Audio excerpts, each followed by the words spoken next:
Makhosi amakhulu, igama lami ngumkhulu Mbanjwa. Siyanamukela kwiKhanyisani TV. Uhlelo lethu lihlose ukuqwashisa isizwe ngemimoya esihluphayo thina njengabantu abampisholo. Mawusamusha kwiKhanyisani TV, igama lami ngumkhulu Mbanjwa.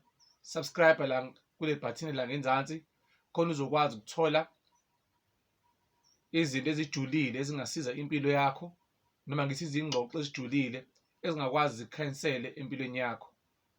Esobe sikhava kakhulu la kwiKhanyisani TV, sizobe sikhava ukuthi yini indiki, lihlupha kanjani indiki, obani indiki, nokuthi ilungiselelwa kanjani.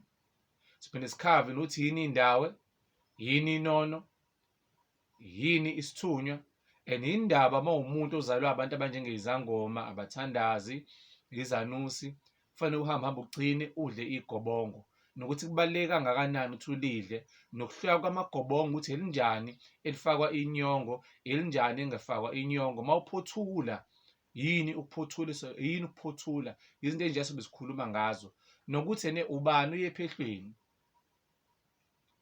Masuphothula ubona kanjani ukuthi wena kufanele uliphuze igazi noma wena akufanele uliphuze igazi. Sibe sikhuluma ngokuhluka kwemimoya, isinguni, isindawe, neminingi bayo.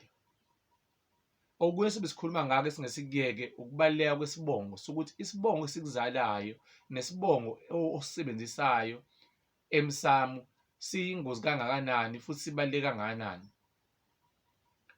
Nokuthi mawukuthi uma wakho ushade nomuntu, yilowo muntu akakuzali, ukhule ngaphansi kophahla lakhe, enze imisebenzi, umuse impepho yakhe, uthintane nawe, lokho kukuthinta kanjani wena njengomuntu ofike noma wakho?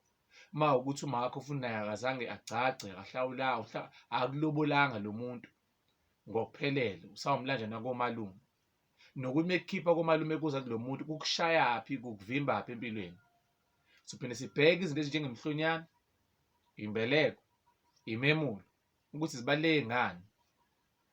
Isizathu esangenza ukuthi ngenze le channel le ukuthi mina ngumuntu ozalwa isangoma nenyanga, ubaba weyinyanga kodwa enesithunywa. Ngokuthi nebahlala bagcine behamba behlukana, ngangazi kakhulu ngale mimoya, kwahamba yangihlupha. Engihlupheni kwayo, ngihamba ngingena emasontweni ngingazi ukuthi into ozalwe nayo nento ekuphozesile ihlukile, awukwazi ukuyikhipha into ozalwe nayo, kanti umfundisi uyakwazi ukuyikhipha into engenile. Le mimoya ezalwa nayo kusuke kuyisipho noma umoya osuke usebenza ekhaya, esobe sikubalula kakhulu emakhosi amakhulu. Makuthiwa uyile ephehlweni kanti kungafanele uye, ulungisa kanjani? Angingabi mude. Uma ufisa ukusithola nokwazi kabanzi, join i-channel, usubscribe, ungasifonela ku-081 380 4198. Unenkinga, la ziyalungiswa. Makhosi amakhulu.